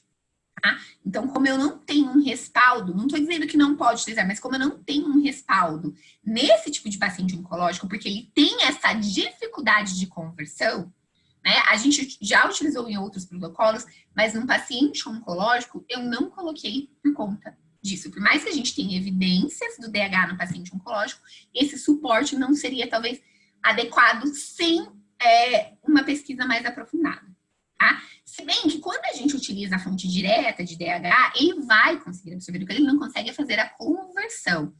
Mas esse metabolismo de ácidos graxos diferinos tem que explorar muito. E como no processo oncológico algumas rotas metabólicas são afetadas, eu fiquei com um pouco de receio de utilizar essa molécula sem ter essa segurança para vocês. Então, na verdade, Renato, foi por cautela. Tá? Alguns médicos veterinários optam por suplementar, mas foi por cautela porque é um tópico que eu quero estudar mais a fundo, tá? E eu não gosto de levar para vocês sem ter, gente, esse respaldo de 100% do que eu tô falando, tá? Porque eu sei que nós somos multiplicadores, então aquilo que eu coloco para vocês, vocês vão levar aos médicos veterinários, que vai levar para o paciente, às vezes vocês levam para os colegas, então a gente precisa ter muita cautela com isso. Gente, formulação líquida eu não testei nenhuma. Tá? Por quê? Vocês sabem que eu sou muito pé atrás com formulação líquida. Eu tinha pensado em fazer em uma formulação anidra. Tá? Porque o que acontece? Nós estamos pensando em moléculas que estão sujeitas à oxidação, que está sujeito à hidrólise, e a gente tem... Vamos lembrar da estrutura do aminoácido? Vocês lembram da estrutura do aminoácido? Eu não tenho nenhum aminoácido aqui impresso. Deixa eu ver aqui. Porque o que a gente tem? Não tem o grupamento amina aqui, o esqueleto de carbono, a gente não tem os hidrogênios, tem hidrogênio em cima, tem hidrogênio no grupamento amina, tem grupo carboxílico. Então, eu não sei até que ponto essa molécula pode ser hidrolisada numa forma farmacêutica líquida, tá? Porque a gente vai submeter a formulação, a estrutura química a um estresse. Pela estrutura química, eu tenho muito receio de incorporar em uma forma farmacêutica líquida. E quando a gente vai fazer esse tipo de formulação, sempre que vocês me pedem sugestões de formas farmacêuticas líquidas, eu trabalho com evidência científica. Então, eu trabalho com um artigo que já foi publicado, porque para avaliar a estabilidade dessa forma farmacêutica, tem vários testes, tem que fazer doseamento. E isso, na maneira como a gente faz desenvolvimento de formulações para a farmácia, a gente não consegue fazer esses testes nesse processo de desenvolvimento. Então, nós trabalhamos com evidências científicas daquilo que já foi comprovado que é estável, com publicações no IJPC, como o Trícel, com o próprio livro de formulações líquidas orais, que ele é um compilado de revisões de artigos, né, e publicações em periódicos. Esse tipo de associação não tem nada comprovado. Eu pensei em formulação anida. E aí, quando eu fui fazer o teste na pasta, né, e a pasta a gente sabe que tem um pouco de água, eu fiz um teste numa formulação anida, que é aquela pasta que a gente faz com aerosil e óleo de oliva, também não deu certo, tá? Agora, o que causou isso, eu não consigo, eu não tinha aparato técnico suficiente para fazer esse tipo de análise. Eu vou fazer uma análise, uma titulação para ver o que aconteceu, um doseamento. Não sei te dizer, mas eu não consegui uma estabilidade na pasta, então provavelmente na forma farmacêutica líquida a gente não consiga, precisaria fazer um estudo mais a fundo. Camila, mas você está falando isso? Só que na farmácia a gente solta a forma farmacêutica com uma estabilidade super curta, com validade curta. Ok, mas tem suspensão que não é estável por 7 dias. E aí como que a gente vai dispensar isso para o médico veterinário sem ter a certeza de que eu vou ter aquele resultado terapêutico? Né? É o que acontece com a doxiciclina. Se eu não formar a doxiciclina cálcica, com 7 dias faz, na dox. Aí o paciente precisa de antibiótico não consegue. Mas aí quando eu tenho a formação da doxiciclina cálcica, eu consigo uma validade maior para o tempo de tratamento. Então, realmente, eu não tenho uma formulação líquida para te passar, porque eu não tenho como testar neste momento, tá bom? E eu não encontrei nenhuma evidência científica. Por ser produtos que não têm tantas formulações comerciais, tantas patentes, talvez ainda não se atentaram a fazer esse delineamento, né, dessa forma farmacêutica nesse processo, ok? Então, vamos lá. Vamos falar agora um pouquinho, né, sobre o Trisvet. Gente, o Trisvet, vocês também, não sei se vocês estão participando desse programa completo, né, que está muito interessante a Coppervet cada vez mais capacitando as farmácias, e eu acho que isso é um diferencial. E uma das aulas, né, nós tivemos uma aula, eu assisti depois, eu também não consegui assistir ao vivo, mas com a profissional que trabalha lá na empresa, que faz a síntese do trisamino, né, que na verdade é um aminoálcool formado através da redução de um nitroálcool, né, é a trometamina ou trisamino. Gente, ela já falou de molécula, não vou ficar falando aqui de estrutura de molécula, eu vou falar onde a gente utiliza ele na farmácia. Porque o que eu vejo? Às vezes, a farmácia tem muita dúvida. O que é o tris-EDTA? O que eu posso colocar? O que eu não posso? E o que eu posso fazer a mais com esse produto no meu dia a dia? Né? Qual é o diferencial de ter esse produto para levar para o médico veterinário? Então, assim, o tris, ele é um composto alcalino, tá? Com faixa de tampão de pH entre 7 e 9. Gente, uma das aplicações é alcalinizante. Porque a gente sabe que para ter trietanolamina na farmácia tem que ter o quê? Tem que ter licença, concorda? O hidróxido de sódio, às vezes, ele é muito agressivo, né? A trometamina seria muito mais interessante. E o AMP, tem gente que às vezes não consegue comprar, enfim. Então, uma das opções como alcalinizante é utilizar o trisamino, quando você precisa fazer o ajuste de pH de formulação. E muitas formulações precisam de ajuste. Ainda mais a gente pensar que a característica hidrogeniônica do cachorro e do gato é entre 7 e 7,4, que é um pH mais próximo da neutralidade e da alcalinidade. A gente acaba deixando levemente ácido aí quase neutro. Mas para isso nós precisamos muitas vezes de um agente alcalinizante nessas formulações tópicas e uma opção é o trisamino, tá? Bem tolerado em diversas vias de administração, para neutralização e tamponamento, tá? E aí, o que a gente... como a gente utiliza ele dentro da farmácia, né? Ele tem formulações comerciais, ele é utilizado em líquidos de lente de contato, né? Agente tampão para formulações parentéricas, neutralizador de ingredientes ácidos. Só que no dia a dia, na farmácia, a gente vai utilizar como agente alcalinizante em formulações dermatológicas. E quais são essas formulações? A mais famosa, gente, a mais popular é o tris-EDTA, tá? E é outra coisa que eu tenho raiva, porque na minha época de farmácia não tinha essas coisas. Daí o povo ficava pedindo, eu falava, não, eu não tenho. E agora eu ia ter tudo isso, né? Para oferecer para o médico veterinário, porque o mercado foi evoluindo para trazer essas matérias-primas para vocês. Então, o que é essa solução de tris-EDTA? Gente, é assim que faz, ó. EDTA 1.2, o Trisvet, que é o trisamino 6,05 e água, que é SP1000, tá? O pH para 8, mas na verdade ele já vai dar esse pH, você nem precisa fazer esse ajuste da formulação, tá bom? Essa formulação foi extraída ali do Manual da Terapêutica Veterinária, tem no nosso livro também que nós colocamos para vocês. Então, o que essa formulação de tris-EDTA faz?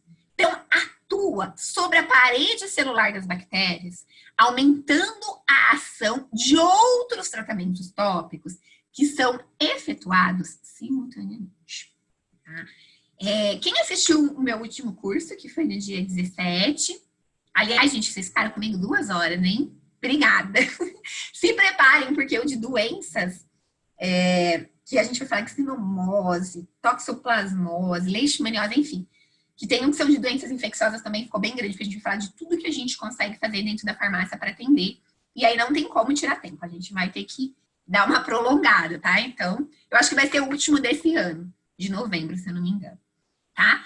Mas voltando aqui, quando eu falei naquele curso, uma das coisas que eu comentei, que os animais, normalmente quando tem processo dermatológico, chega na farmácia, a gente tem otites. É muito comum, porque o epitélio que reveste, né, o conduto auditivo é o mesmo, e se eu tenho uma alteração, principalmente naqueles animais atópicos, enfim, eu também vou ter esses problemas associados, até pela estrutura do conduto auditivo, pelo banho, né, às vezes, no momento do banho, não é feita uma proteção adequada, e aí fica um acúmulo de umidade, né, um local perfeito ali para desenvolvimento de fungo, de bactéria, enfim.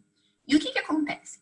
Como otite é muito comum em até algumas raças que têm uma predisposição para isso, existe um uso muito indiscriminado de antimicrobianos, né? E isso é muito sério, né? O uso da antibiótico terapia sem fazer um antibiograma. A gente sabe que o antibiograma às vezes demora. Foi o que aconteceu comigo. Quinta-feira passada eu estava dando aula para vocês, eu estava um pouco cansada, não sabia o que era. Na sexta-feira eu comecei a fazer uma febre de 39, não abaixava. Por que eu fiz essa febre?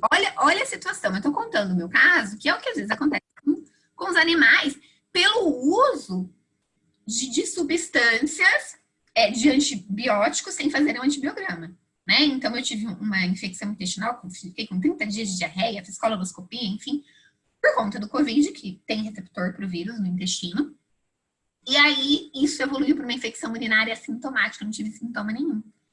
Quando eu fui descobrir que eu estava com 39, a bactéria já estava no rim.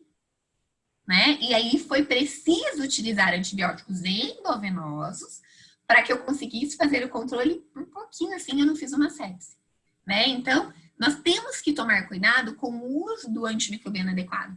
Só que na vida real, o tutor quer que o cachorro pare de coçar a orelha, porque ele olha que aquela orelha tá tudo feia, fedendo, e o animal tá coçando, ou às vezes tá com dor, tá chorando.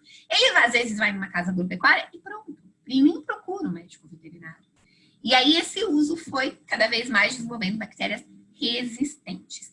E aí que veio, né, o Tris-EDTA. O Tris-EDTA é uma solução que a gente não tem comercialmente hoje no Brasil.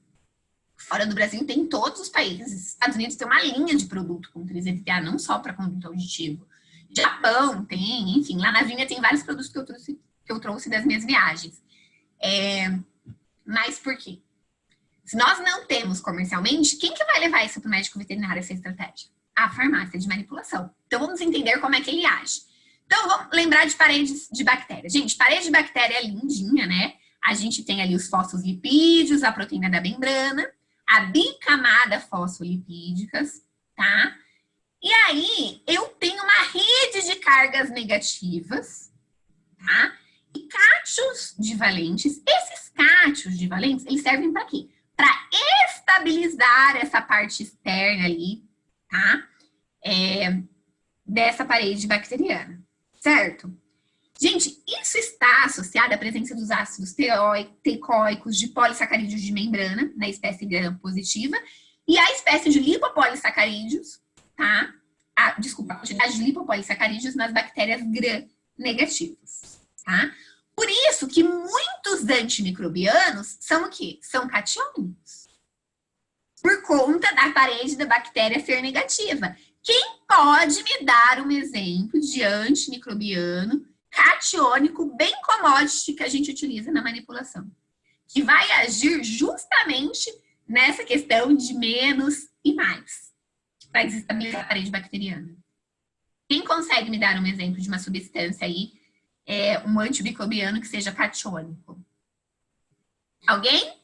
Gente, vocês me chamam disso. Quando eu vou dar aula. O que eu falo sempre nas minhas aulas, quando eu falo de pele?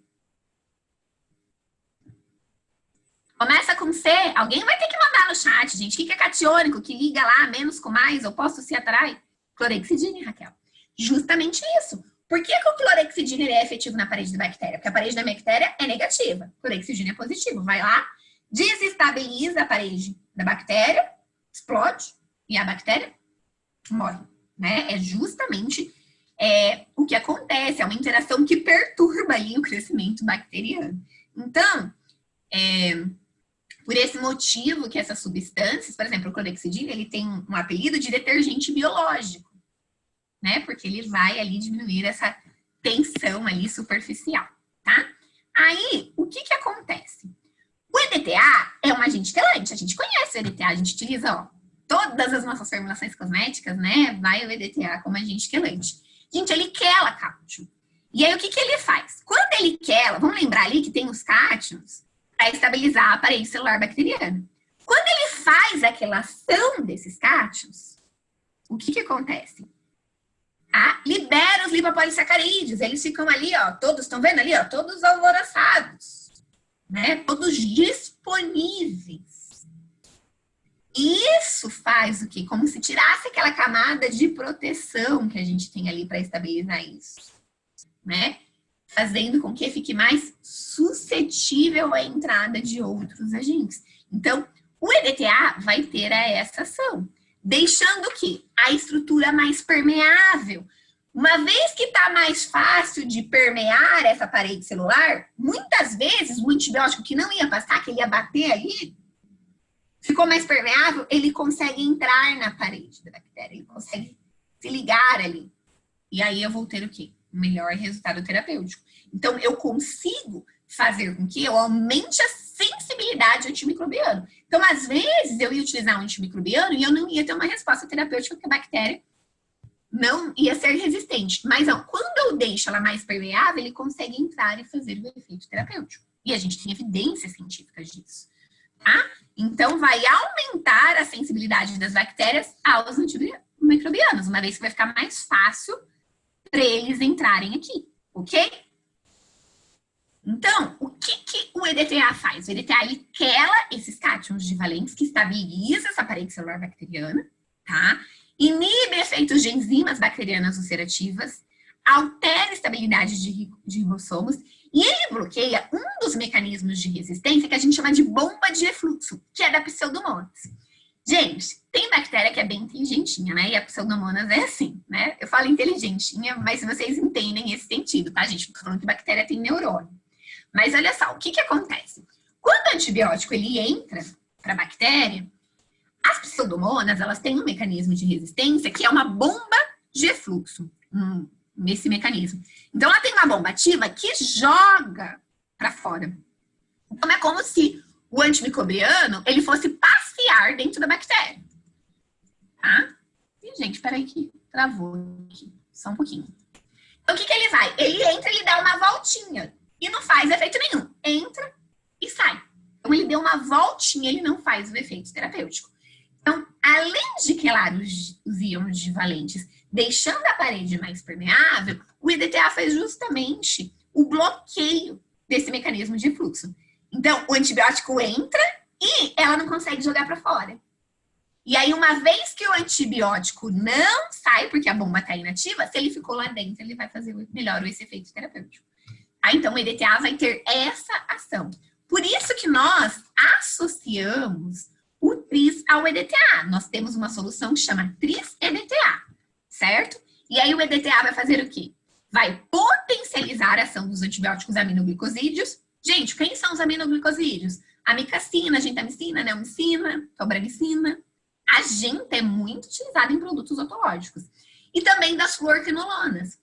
E a principal representante das fluorquinolonas utilizada em produtos otológicos é a ciprofloxacina. Mas aí tem norfloxacino, ofloxacino, marbofloxacino, enro, enfim.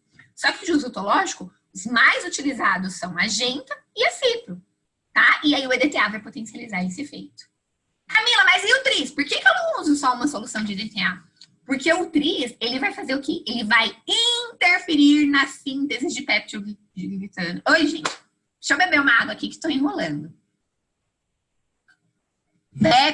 Peptidoglicanos da parede celular da bactéria, né? E se eu não tenho uma parede celular adequada, uma síntese adequada, eu não... o que vai acontecer? A bactéria morre, tá? É como se ela explodisse. Então, o TRIS faz justamente isso. Ele vai interferir para que eu não tenha uma parede celular adequada, tá? Ele bloqueia a utilização dos compostos necessários para a síntese da parede bacteriana. E aí, se eu não tenho uma síntese de parede bacteriana adequada, fica mais fácil a resposta aos antimicrobianos. Então, por isso que eu tenho uma associação de TRIS-EDTA. Parede celular da bactéria mais permeável, então mais fácil de entrar. Bloqueia o mecanismo de efluxo, então a bactéria não consegue fazer isso aqui, que é jogar o antimicrobiano para fora. E também bloqueia e dificulta, né, a utilização dos compostos para a síntese bacteriana, da parede bacteriana. Com tudo isso, eu tenho uma melhor resposta aos antimicrobianos. E aí, o que a gente tem de comprovação científica do TRIS-EDTA, que é essa solução que eu passei a fórmula para vocês? Inibe crescimento de pseudomonas, tanto em vitro quanto em vivo, tá? Melhora a ação de alguns antibióticos, então, antibióticos que eu não era... Vocês vão ver que eu tenho um estudo que mostra que melhora a sensibilidade, tá? Diminui a resistência, tá? Às vezes era resistente, a partir do momento que eu fiz a irrigação prévia com o Tris-EDTA, ele passou a ser sensível. Reduz a concentração inibitória mínima da ENRO e da cipro contra pseudomonas. Por que que vai reduzir? Eu preciso de menos, vai estar mais fácil para entrar. Não vai jogar antibiótico para fora. E eu não vou estar sintetizando parede de bactéria. É muito mais fácil matar essa coitadinha, né? Coitadinha nada, né, gente? Porque tá, essas bactérias aí fazem a festa na orelha dos bichinhos. Tá? E aumenta também a eficácia da marbofloxacina e da genta contra cepas multiresistentes de pseudomonas. Por que que eu tô falando tanto de pseudomonas? Tá? Porque, tá, as bactérias mais comuns das otites, ok? Então, eu vou utilizar em otite bacteriana multiresistente, previne a recorrência, tá? Porque eu vou ter a eliminação dessas bactérias, é bem tolerado e não ototóxico, o que é muito importante. Gente, qual é o ideal? O ideal é que a gente venda aquela solução de Tris-EDTA no frasquinho, pode ser aqueles amotolia, que é aqueles, né, compridinho, e o tutor aplique a solução 15 a 30 minutos antes, tá? E depois aplique o antibiótico, porque daí vai dar um tempo para ter ação, né? Enfim. E a hora que der o antibiótico já vai estar muito mais fácil de entrar. Gente, esse é o ideal. Lindo, né? Qual é a vida real? Tem alguém de farmácia aí para me ajudar? A vida real é que os veterinários querem fazer QSP de Tris-EDTA. Porque o que que acontece? O tutor, às vezes, vai ter dificuldade de fazer a irrigação prévia e depois aplicar uma solução. Então, muitas vezes, eles acabam optando do Tris-EDTA como veículo da solução otológica. Tem algum problema com relação a isso? Depende, tá? O ideal seria fazer a irrigação prévia, e por isso que a gente tem que ter um trabalho com o médico veterinário para entender a importância disso. Porque como farmacêuticos, nós temos que levar a melhor possibilidade para que eu tenha um tratamento com uma alta performance, que é o máximo de resultado que eu posso ter. A vida real, às vezes, é o que eu falo sempre, é diferente do que seria ideal, né? Nem sempre a gente vai conseguir uma adesão ao tratamento. É o Pimobendan biscoito que a gente faz. Tem resultado, não é o máximo, mas tem resultado, é melhor do que o animal não tomar, né? Então, explicar para o médico veterinário que seria ideal. E aí, em alguns casos, ele vai fazer isso. Qual que é o problema? A solução de Tris-EDTA é trisamino, EDTA e água. A maioria dos compostos não são hidrossolúveis. E aí, como que a gente coloca um composto que não é hidrossolúvel em água? Qual é o único jeito de misturar óleo em água? Quem consegue me responder? Como que vocês fazem para misturar óleo em água na farmácia? Processo de emoção. Muito bem, Raquel. Justamente isso. Então, às vezes, eu vou precisar utilizar um agente emulsionante, tá? E aí, a gente pode utilizar o quê? Um polissorbato. O que ele vai fazer? Vai reduzir ali a tensão superficial. Outro ativo que a gente pode utilizar, né? Além do Twin, a gente pode utilizar um óleo Vem 300 também, porque ele também vai ter uma ação emulsionante. Então, muitas vezes, para incorporar o ativo nessa solução de Tris-EDTA, a gente vai ter que utilizar isso. O que eu faço? Solubilizo em QS de glicerina. Tá? Propilenoglicol, a gente tem a questão do propilenoglicol ser ototóxicos, né? Então, e a questão dos gatos, enfim. Se for miconazol, tem que ser QS de propileno, mas é QS só um pouquinho para solubilizar, não tem o que fazer. Aí essa quantidade não vai fazer mal. Mas, no geral, o que eu faço? Eu coloco um QS de glicerina, às vezes até 5 a 10% de glicerina, e uma quantidade suficiente de um agente emulsionante, que daí pode ser um Twin, tá? Ou pode ser o óleo Vem 300 também, que vai ter essa ação. Mas o Twin acaba sendo mais acessível na questão de custos para a farmácia.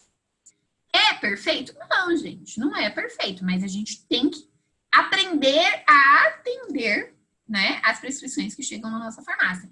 E um ponto muito importante, né, pedir para agitar antes de usar e orientar o médico veterinário qual que seria o melhor caminho. Que nem sempre é esse, né? É expectativa vezes realidade, gente. E aí nós temos um estudo aqui, tá? Só para vocês entenderem. Eles testaram amostras de pseudomonas, tá? 59 amostras. A sensibilidade dessas amostras sem utilizar o Tris-EDTA e depois que utilizou o triz-EDTA. Então, não passei triz-EDTA, fui lá e coloquei antibiótico via sensibilidade. E depois com o triz-EDTA. Então, vamos ver aqui coisas que são interessantes nessa tabelinha. Gente, ciprofloxacino, vamos ter que riscar agora para ficar. Depois a gente apaga, né? Ciprofloxacino é um antibiótico muito, muito utilizado em tratamentos otológicos. Olha aqui. Nossa, mas ficou uma coisa linda. Deixa eu apagar isso aqui, que nem... Gente, nem eu tô enxergando. Tá? Agora, a pessoa apaga e a pessoa não sabe como que desenha de novo. Vamos apertar de novo. Gente, eu vou ter que ter um curso de Zoom, tá? Mas vamos lá. Ciprofloxacino, sem o triz-EDTA, olha aqui. Vamos olhar sensibilidade. Nós tínhamos 44 cepas sensíveis, 74%. Quando utilizou o triz-EDTA, foi para, ó, 81. Tá vendo aqui? Nós tínhamos 5 cepas resistentes. Quando testou com triz-EDTA, diminuiu para 3. Ou seja, aumentei a sensibilidade e diminuí o quê? A minha resistência. Gentamicina. Gentamicina, para mim, acho que é o segundo antibiótico mais prescrito, ou primeiro, dependendo da região, em produtos otológicos. Eu tinha, sem tratar com triz-EDTA antes, 28 cepas sensíveis. A partir do momento que eu tratei com triz-EDTA, gente, olha a diferença, eu fui para 57. Eu tinha 16 cepas resistentes. Conseguem ver esse número aqui, ó? 0. Isso aqui, ó. O que isso me prova? Me prova, gente, tá? É a prova em estudos científicos de que aqueles mecanismos funcionam. Que é aquela história de aumentar a permeabilidade, de evitar de jogar o antibiótico para fora e de alterar aí, né, a captação de substâncias para fazer parede celular da bactéria, vai funcionar melhorando aí a resposta aos antibióticos. Então, sabe aquele dia que o médico veterinário liga, gente? Liga para vocês e fala assim, socorro. Quer ver quando eles mandam a foto do antibiograma? O que eu faço? Porque tá resistente a tudo. E aí eles querem colocar uns antibióticos doidos de uso otológico. A gente vai aparecer utilizando várias coisas para uso otológico, tipo cefalexina. E aí pra gente achar a dose disso. Por quê? Porque eles pegam uns antibiogramas que tá tudo resistente, eles vão tratar com o quê? Né? Então, temos que levar para o médico veterinário, tá? Que nós temos uma opção de aumentar a efetividade de antimicrobianos, mesmo quando é resistente. Tá? Então, este é o claim dessa formulação de triz-EDTA e é um trabalho que deve ser feito pelas farmácias de vocês. Renato, de glicerina você pode utilizar até 10% da formulação, 20% dependendo da carga de ativos. E o Twin aquece, tá? Vai depender muito do que você vai colocar, né, para emulsionar. Então, o Twin vai ser quantidade suficiente para formar a emulsão, ok? Que vai depender das concentrações dos ativos incorporados. Gente, aqui tem um outro estudo que eles avaliaram a eficácia de uma solução contendo triz-EDTA com clorexidina junto, tá? 0,15 de clorexidina, em pacientes com otite externa por pseudomonas, tá? E aí vocês vão ver que o resultado indica, tá, um aumento, tá? Que a solução combinada de triz-EDTA com clorexidina melhorou a resposta terapêutica, um incremento na resposta terapêutica. Esse outro estudo também fala da combinação de triz-EDTA com amicacina e neomicina para otites resistentes, tá? E aí mostrou também um plus, né, nessa resposta terapêutica, justamente por aqueles mecanismos que eu apontei para vocês, certo? Então, vamos só relembrar os mecanismos. Aquela, cátions de valência, aumenta a permeabilidade, né? Bloqueia a bomba de efluxo, então não joga antibiótico para fora, e bloqueia a captação de substâncias para a síntese de peptidoglicanos para a membrana ali da parede celular da bactéria, ok? Gente, dá para fazer só solução otológica? Não. Olha isso aqui é uma linha da Decra, a Decra é uma marca sensacional nos Estados Unidos. Quem foi na Vinha viu que a gente tem todos esses produtos lá. Aliás, eu conheci esses produtos por conta de uma farmácia do Rio, a Carol lá. da Tudo de Vet comentou comigo, você viu esses produtos? Aí eu vi bem na época, eu estava indo para os Estados Unidos, trouxe todos, que é uma linha completa que utiliza o 3-LTA. Porque assim como vai aumentar a permeabilidade da parede da bactéria, para tratamento de otite, eu vou tratar isso em piodermite.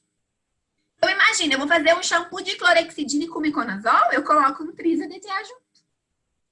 Porque aí o que isso vai fazer? Vai facilitar, né, a entrada desses agentes na parede da bactéria. Tá? Então, isso é possível. Tem produto para dente, por conta dessa ação antibacteriana, né? Produto otológico. Então, tem vários produtos associados aqui com clorexidina também. E aí, eu trouxe as sugestões. Essa solução de pré-tratamento é aquela solução que eu passei para vocês, que é só o 3-LTA QSP. O ideal é utilizar 15 a 30 minutos antes da terapêutica tópica. Tá? É isso que vocês têm que trabalhar com o médico veterinário. Tem a solução de pré-tratamento associada à clorexidina, porque a gente tem estudos dessa associação. E aí eu trouxe algumas formulações tópicas com a inclusão da solução de 3-LTA, que é aquela primeira formulação que eu passei para vocês lá no começo, tá? Então eu posso fazer um shampoo de clorexidina, miconazol, e aí eu coloquei as nanos, tá? Com 10% de 3-LTA. Por quê? Para aumentar a eficácia antibacteriana da formulação. Gente, shampoo base não iônico, que é a base para clorexidina. Se alguém... Eu não coloquei porque a base acaba ficando muito grande. Se alguém não souber fazer a base de shampoo para clorexidina, só solicitar no meu e-mail que eu envio uma sugestão de formulação para você, tá? Um mousse antisséptico. Por que é um mousse? Porque eu vou utilizar ali um frasco espumador e aí, eu vou ter aquela ação espumógena, tá? E aí, o que vai? Clorexidina, 4%, depantenol 1%, glicerina 5%, 5% de 3-LTA. E eu tô nos wipes, gente, acabou passando. Desculpa, deixa eu voltar aqui o slide, tá? O mousse antisséptico vai 2% de clorexidina, 2% de miconazol, 5% de 3-LTA. Como que a gente faz esse mousse? Primeira coisa que vocês vão fazer é pegar um miconazol e solubilizar em QS de propileno glicol. Ou seja, bem pouquinho, só para solubilizar o miconazol. Aí vai adicionar, né, a clorexidina, o Trisvet e incorporar no veículo. Qual é o veículo? Água QSP, 5% de glicerina, sorbato de potássio 0,3. Tem a clorexidina, se não quiserem colocar o sorbato, não tem problema, conserva, mas é que eu fiz o teste com o sorbato. Como eu não tinha o teste sem o sorbato, eu não quis sugerir sem conservante, tá? Mas nessa concentração, a clorexidina vai conservar a formulação. Cocamida propilbetaína 5%, plantarém 1.200, 10%. Isso tem que embalar num frasquinho espumador, tá? Por que eu tenho que embalar num frasquinho espumador? Porque vai para dar o efeito de espuma, o efeito de mousse, tá? A questão de entupir a válvula, miconazol, gente, eu ia usar um termo até feio, mas para falar uma palavra feia, eu vou falar que é uma minhaca, tá? E o que eu já testei, teve um dia que eu acho que eu peguei todas as vidrarias disponíveis e testei miconazol com tudo. O problema do miconazol de entupir válvula é isso. Então, qual que é a sugestão? Fazer essa solubilização no propileno e depois incorporar na formulação, mas deixar ele bem solúvel. E um ponto muito importante é a micronização antes dele, tá? Porque eu também já testei de tudo e dependendo da válvula, tá?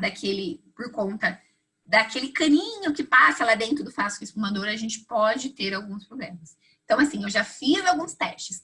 A última vez que eu fiz, gente, eu testo por 30 dias. No entupiu tá ótimo, porque é o tempo que vai utilizar o produto.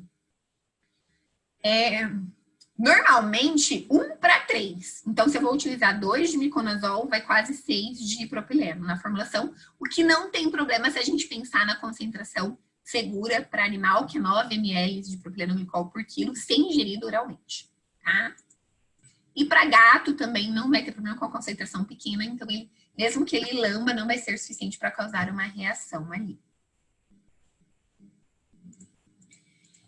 E o wipes são os lencinhos umedecidos, tá? Aí vai 4% de clorexidina e nessa formulação eu não coloquei conservante, porque eu testei e ela conservou por conta da concentração de clorexidina, tá? Depantenol 1%. Glicerina, por que eu tenho glicerina em wipes? Para não evaporar água. Porque senão ele vai secar os lencinhos com o tempo, por mais que a embalagem tá fechada, tá? O Trisvet, 5%. E o veículo, que é água, que é SP, e 5% de Plantarém 1200. Como que faz lenço umedecido?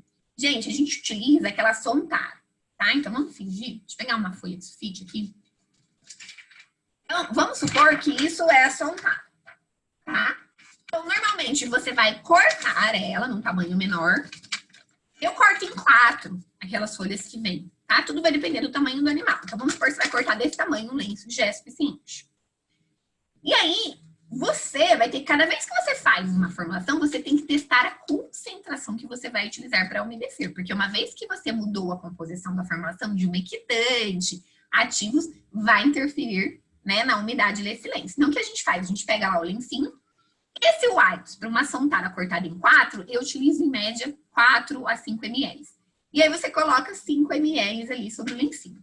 Uma sugestão, você pode já colocar ele dobradinho, tá?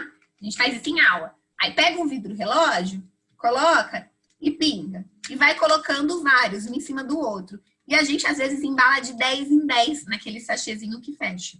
10 em 10, no máximo 20. Porque mais que 20, o que vai acontecer? Cada vez que vai pegar o lencinho, vai abrir e vai fechar. Esse abre e fecha vai ajudando a evaporar a solução e pode ressecar. Então, no máximo 20 ali por saquinho. E vai umedecendo, colocando cerca de 4 a 5 ml da solução para cada lenço umedecido. Certo? Depois só embalar.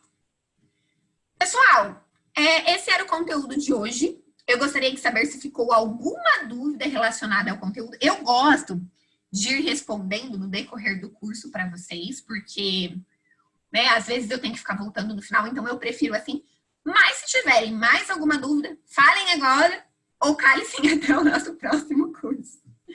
Eu não lembro a data, mas logo a Copervet já vai divulgar aí o nosso cronograma para vocês. Então, vamos só voltar, né? Gente, hoje eu tô empolgada porque eu não dormi a noite inteira, então eu tô no agito aqui, porque se eu parar eu durmo aqui na aula de vocês, e eu peço desculpas. Mas olha só voltando. Cetonálogos, fornecer esqueleto de carbono. Importante fornecer as formulações equimolares do nosso querido professor Luiz, que a aula dele é sensacional, gente, eu amo os cursos dele. Eu quero muito até fazer o curso de alimentação natural dele, suplementação. É o próximo curso que eu vou fazer, tá? Então, fornecer os esqueletos de carbono, consumir amina, diminuir compostos nitrogenados, diminui, né, a sobrecarga de rins e, consequentemente, eu vou ter uma proteína adequada nessa suplementação. E o nosso Tris-EDTA, os 3 mecanismos aí para melhorar a resposta aos antimicrobianos. Gente, aproveita, divulga agora a formulação para oncologia, porque o outubro é o mês de outubro rosa, câncer, enfim, tá? E não esqueçam de fazer um trabalho de visitação adequada, que mais do que nunca é muito importante divulgar todas essas formulações para o médico veterinário. Aliás, eu vou dar até uma sugestão depois para a Copervet, para a gente fazer um fechamento anual, porque nós fizemos vários cursos. E seria muito legal que a gente fizesse um curso de revisão só com as formulações, lembrando os claims dessas formulações para vocês trabalharem com o prescritor, né? A gente fazer tipo um anuário. Vou ver se eles topam, mas eles topam tudo, eles são muito abertos e eu acho que a gente não vai ter problema com relação a isso. Se tiver alguém da Copervet aí, já fica a ideia, né? Porque foi um ano de muito conteúdo e nós temos mais 2 cursos, tá? Eu não lembro exatamente agora, o nosso último curso vai ser sobre doenças infecciosas, tá? Então a gente vai falar de sinomose, leishmaniose, esporotricose, tudo que tiver de doença infecciosa, os protocolos que tem a parte de suplementação e tratamentos dermatológicos associados, tá? Então vai ter muita formulação. E o do próximo mês é problemas articulares, lembrei agora, tá? Então eu vou dar a ideia, eu acho que eles vão acatar, e aí a gente ganha mais um curso aí para encerrar o nosso ano com chave de ouro. Um beijo, fiquem com Deus, tá? Os nossos próximos cursos vão ser no horário das 19 horas, o pessoal que você acaba ficando não conseguir assistir por conta do horário. E é isso. Beijo no coração. Agora eu vou descansar, tá? Para não perder o costume. Vamos fazer uma foto, gente? Deixa eu fechar aqui, fazer uma foto oficial. Abrem aí as câmeras, quem puder abrir. Eu tava de rabo de cavalo, olha que situação que fica o cabelo, né? Mas tudo certo. A gente vai fazer uma foto, a gente faz pose. Vai ficar bonito, né? Porque vocês printam as fotos, a gente tá parecendo uns bichos, assim, nas fotos. Aí vocês postam lá, gente do céu, dá até a tristeza. Mas vamos lá. Quem conseguir abrir, deixa eu ver que tem mais uma dúvida no chat. Tá todo mundo aí? Conseguiram abrir? Então tá. Eu vou printar aqui. Peraí.